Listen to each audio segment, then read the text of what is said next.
नमस्कार दोस्तों, worst Sandy concept में आप सबका स्वागत है। और हम नंबर सिस्टम सीरीज में आज सीखेंगे unit digit. Number system series में मैं आप लोगों को already classification of number, prime number, उनसे related questions and test of divisibility, जो डिविजिबिलिटी रूल्स हैं उसके बारे में कॉन्सेप्ट और क्वेश्चंस करवा चुका हूं और उसकी वीडियो ऑलरेडी मैंने अपलोड कर दी है। अगर आपने मेरी वो वीडियो नहीं देखी है तो मैं आपसे रिक्वेस्ट करूंगा कि प्लीज़ एक बार उन वीडियो को जरूर देख लीजिएगा, क्योंकि जैसे जैसे हम नंबर सिस्टम में आगे बढ़ते जाएंगे जो मैंने उन वीडियो में करवाए वो कॉन्सेप्ट हर जगह पे यूज होते रहेंगे। चलिए स्टार्ट करते हैं यूनिट डिजिट। तो यूनिट डिजिट सबसे पहले होता क्या है? जो हमारा इकाई का अंक होता है, या आप ये कह लीजिएगा कि जो भी हमने एक नंबर लिखा होता है उसमें जो सबसे लास्ट वाला नंबर होता है हम उसे यूनिट डिजिट कहते हैं। जैसे कोई भी हम एक नंबर ले लेते हैं 121, तो यहाँ पे यूनिट डिजिट क्या है? This is 1। या मैं ऐसे बोलूँ 74, तो यहाँ पे यूनिट डिजिट क्या है? मेरा 4। तो हमसे अगर यहाँ पे कोई भी पूछ रहा है, और एक और नंबर मैं आपको लिख के दे देता हूँ यहाँ पे 126, तो तीनों में अगर मेरे से कोई भी पूछ रहा है कि इसका यूनिट डिजिट क्या है, हम आसानी से बता सकते हैं 1, इसका क्या है 4, और इसका क्या है 6। ठीक है, तो 1, 4 एंड 6 हम आसानी से बता सकते हैं। अब अगर यहाँ पे कोई मल्टीप्लिकेशन का एक साइन आ जाता है, कुछ भी प्लस या एडिशन, और उसके बाद मुझसे पूछा जाए कि इस पूरी की पूरी जो एक संख्या बन गई है इसका यूनिट डिजिट क्या होगा, तो उसके लिए हमें क्या करना होगा कि इन तीनों को मल्टीप्लाई करना होगा, और उसके बाद जो मेरा यूनिट डिजिट आता है, मीन्स उसमें जो इकाई का अंक आएगा, जो नया नंबर आएगा, हम बोलेंगे इसका यूनिट डिजिट होगा।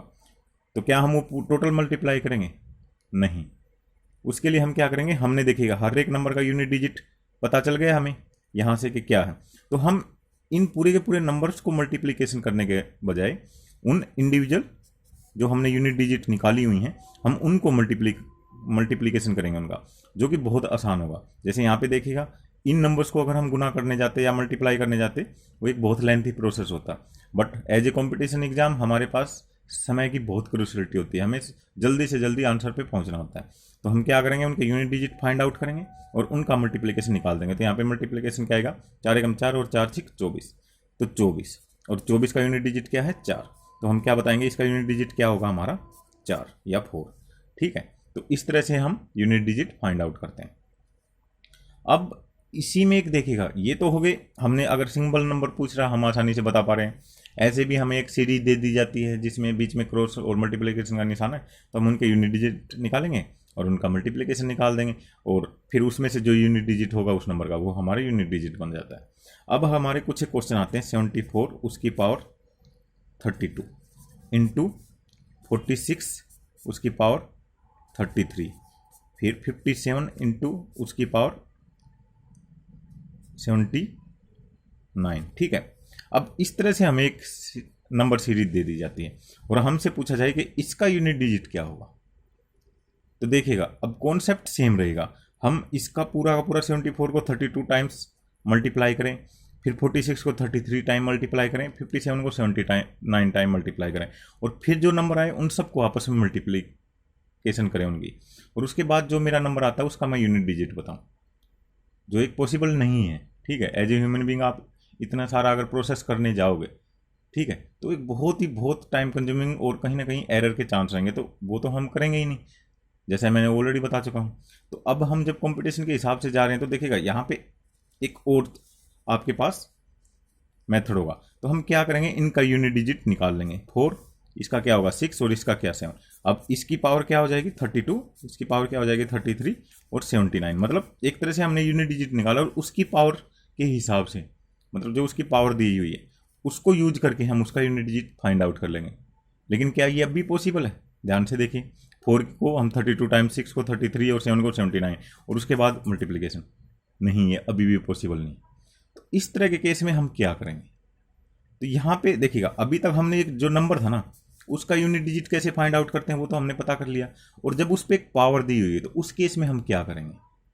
तो वहाँ पे देखिए, यहाँ पे मैंने एक ऑलरेडी आपके सामने ये टेबल बना रखी है, तो यहाँ पे मैंने सारे के सारे नंबर डिजिट लिख लिए हैं। देखिएगा 0 से लेकर 9 तक मैंने ये सारे नंबर लिखे हुए हैं, ये टोटल 10 डिजिट।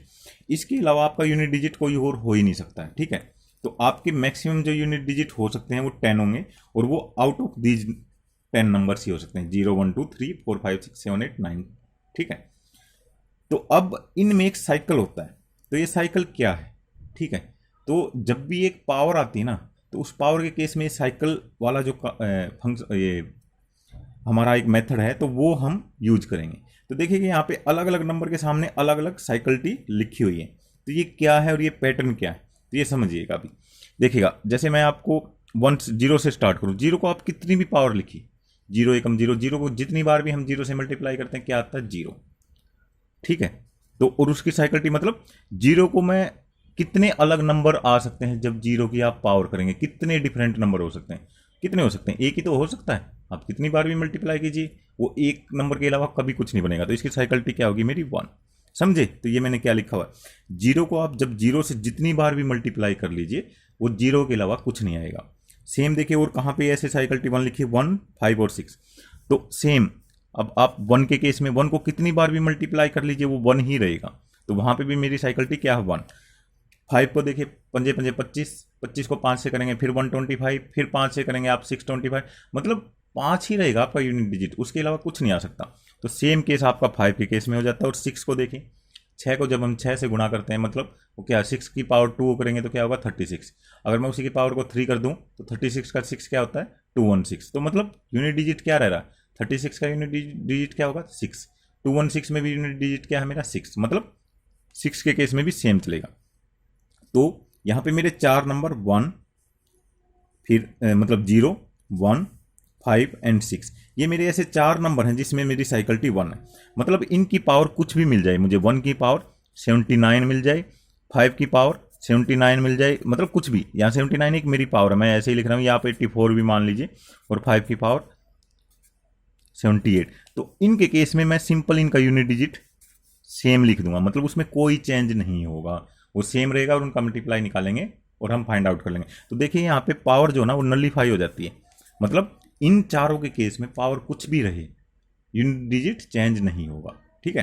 तो आप साइकिल टी को समझ गए, जहां पे मेरी साइकिल टी 1 है, मतलब कितनी बार भी हम उसको मल्टीप्लाई करें वो सेम ही नंबर रहेगा, उसके अलावा दूसरा नंबर नहीं आएगा। और उसके केस में पावर आपकी मीनिंगफुल है ही नहीं, तो पावर कुछ भी हो वो नंबर चेंज नहीं होगा और सेम नंबर रहेगा। तो आप ये 4 नंबर याद रखिएगा। अब देखिएगा, इसके अलावा हमारे कुछ नंबर ऐसे हैं कि जब हम उनको मल्टीप्लाई करते हैं, तो जैसे 4 का आप स्क्वायर कीजिए क्या आएगा, 16, और फिर उसको 4 से मल्टीप्लाई कीजिए 64, और फिर 4 से कीजिए आप 256। तो मतलब जब भी मैं 4 को कर रहा हूं तो 2 ही मेरे नंबर आते हैं, 4 या 6, ठीक है। तो इसकी साइकिल टी क्या होगी मेरी, 2, मतलब 2 ही डिजिट आते हैं। और 9 के केस में भी ऐसे ही होता है, या तो 1 आएगा या 9 आएगा, 9 में 81, और फिर 9 से करोगे आप तो 729, ठीक है। तो इसकी भी साइकिल टी मेरी 2 हो रही है। तो साइकिल टी का मतलब कि जब 4 का मैं स्क्वायर करूंगा, मतलब 4 की पावर जब इवन होगी, आप ऐसे याद रखिएगा इसको, 4 की पावर जब इवन होगी तो वो 6 होगा, और जब 4 की पावर ओड होगी, मतलब 4 की कोई भी मेरे 79, मैंने जैसे ही देखा मुझे पता चल गया ओड है, तो उसका डिजिट 4 हो जाएगा, और यहीं पे 79 की बजाय 78 होता तो ये 6 हो जाता, ठीक है। तो जब भी 4 की पावर इवन होगी वो 6 होगा, और जब भी 4 की पावर ओड होगी वो 4 होगा। और ये आपको याद रखने की जरूरत नहीं है, बस आप ये याद रखिएगा 4 2 साइकिल टी में चलता है, इतना भी अगर आप ये याद रख लिया तो भी आप फट ही उसका आंसर फाइंड आउट कर सकते हैं। 4 चौके 16, तो आपको पता चल गया कि जब भी मैं उसको स्क्वेयर कर रहे हैं हम तो उसको 6 आएगा, और जब उसका ओड है, मतलब स्क्वेयर का मतलब क्या होता है, इवन पावर, तो इवन पावर कर रहे हैं 6 आएगा, और उसका अगर आप 4 की पावर 3 कर देते हैं तो वो वापस 64 हो जाता है, या 4 की पावर 1 है तो भी 4 है, तो मतलब ओड पावर में वो मेरा सेम रहेगा। सिमिलरली 9 के केस में जब वो आपका इवन होगा तो 1 हो जाएगा, और ओड रहेगा तो 9 रहेगा। आप इनको देखिएगा, अब जब ये पावर ओड हो रही है ना इन दोनों के केस में, तो ये नंबर सेम होते हैं, और इवन के केस में ये दोनों नंबर चेंज हो जाते हैं। आप इसको ऐसे भी याद रख सकते हैं। तो यहाँ पे आपको 4 और आपका 9, तो ये दोनों के केस में ये पता चल गया कि कैसे मुझे साइकिल टी चेक करनी है और कैसे इसको साइकिल टी को याद रखना, ठीक है। बहुत सिंपल सा एक मेथड है। तो 4 और 9 के केस में भी यहाँ से हमारा क्लियर हो जाता है।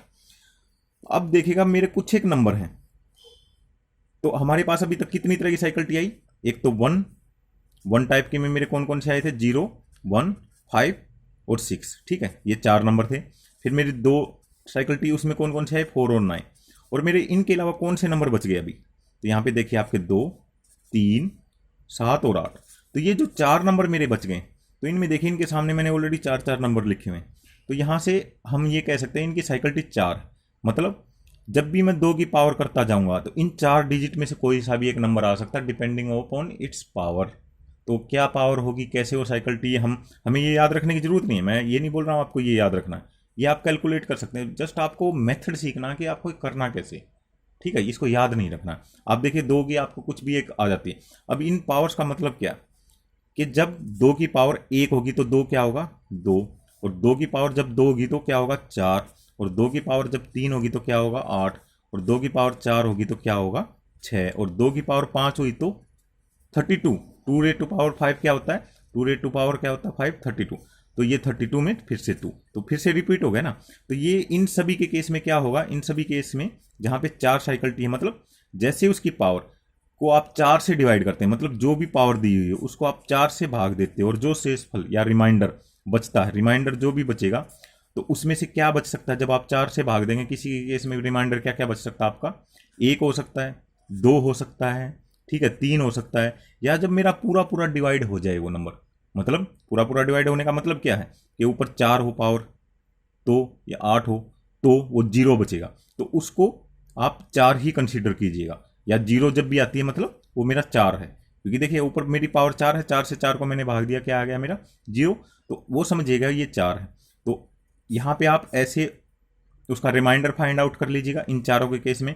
और फिर आपको क्या करना है, इनमें से कोई सा भी नंबर आए, अब देखिए 3 के केस में, और बाई चांस मेरी यहाँ पे पावर है 78, ठीक 78 है, तो मैं क्या करूँगा, यहाँ 78 को 4 से भाग दूंगा, ये कितने पे जाएगा 19 चौक 76, और 2 मेरा रिमाइंडर बच जाएगा। तो अब हम क्या करेंगे, 3 की पावर 2 कर देंगे, और उसमें क्या होता है 3 की पावर 2 9। तो देखिए मैंने याद नहीं रखा, ना ही मैंने टेबल देखा, जस्ट आपको कॉन्सेप्ट समझना है। तो आपको करना क्या है, जो भी पावर हो उसको 4 से भाग दीजिए, जो भी रिमाइंडर बचे वो उस नंबर की पावर कीजिए और वो नंबर आ जाएगा, ठीक है। तो इन चारों नंबर के केस में कौन कौन से नंबर, आपके 2, 3 और 7, 8, आपको क्या करना, जो भी पावर उसको 4 से भाग दीजिए, जो रिमाइंडर बचे वो इस नंबर की पावर लिखिए और वो कर दीजिए। अब देखिएगा यहीं पे मेरा अगर 3 की पावर 80 होता, ठीक है, 3 की पावर 80 होता, तो आप क्या करते, 80 को 4 से भाग देते, और ये तो 4 से 20 पे गया तो 0। मैंने क्या बताया, 0 के केस में आपको क्या करना है, 4 पावर रखनी है, ठीक है। और अगर आप 0 भी रखेंगे, ठीक है, तो आपको क्या करना है, 4 पावर रखनी है 0 के केस में। तो आप यहाँ पे मेरा नंबर क्या है, ये 3, तो 3 की पावर 4 क्या होता है मेरा, 3 3 9, 9 में कैसी, तो 1 आ जाएगा मेरा, ठीक है, यहाँ पे 1 ही होगा, 3 की पावर 4 में 1 है, मतलब जब पूरा पूरा डिवाइड हो रहा हो, और 1 मेरा रिमाइंडर बच रहा है, तो वापस मैं 3 पे ही आ रहा हूँ, ठीक है, वापस मैं 7 पे आ रहा हूँ, वापस मैं 8 पे आ रहा हूँ। 1 मेरा कब बचेगा, मतलब जब आपकी पावर मान लिया 5 है, उसको 4 से मैंने भाग दिया, मेरा 1 बचेगा ना रिमाइंडर, तो मेरा क्या आएगा, 3 आएगा, 7 आएगा, 8 आएगा, 2 आएगा। तो बस ये एक बेसिक सा कॉन्सेप्ट था, इसी के बेस पे आप ये टेबल देख लीजिएगा। इस टेबल को आपको याद नहीं करना, मैं आपको अगेन रिमाइंड करवा रहा हूँ कि मैं जो आपको मैथ पढ़ाने जा रहा हूँ उसमें मैं आपको कुछ नहीं रटने के लिए बोलूँगा, सब आपको कॉन्सेप्ट समझना है कि ये चीज़ हो कैसे रही है। आप कंपटीशन में ये इतनी सारी चीज़ें अगर याद करके जाएंगे ना, तो जो मेन क्वेश्चन है ना वही भूल जाएंगे कि करना कैसे है उसमें। तो इतनी चीज़ें आपको याद नहीं रखनी है, आप बस उसका कॉन्सेप्ट याद रख लीजिए होता क्या, और वो जब आप याद कर लेंगे ना तो आपको ज़िंदगी भर दोबारा इन चीज़ों को मतलब पढ़ने की ज़रूरत नहीं है, और आप देखते ही सवाल को बता दोगे। वही करना है और वही सीखना।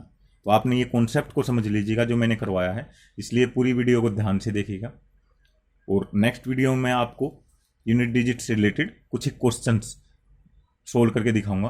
तो वो हो कैसे रहे हैं, क्या है, मतलब देखिएगा कोई भी जब आप मैथ में करने जा रहे हो ना, कुछ भी सीखने जा रहे हो, तो एक चीज़ इंपॉर्टेंट हो जाती है कि वहाँ पे आपको प्रैक्टिकल करना बहुत मोस्ट इंपॉर्टेंट हो जाता है। मतलब आपने अगर कुछ फार्मूला सीखा ना, तो आप 1 या 2 बार उससे रिलेटेड सवाल कर लोगे ना, तो आप कभी भी उस फार्मूले को नहीं बोलोगे।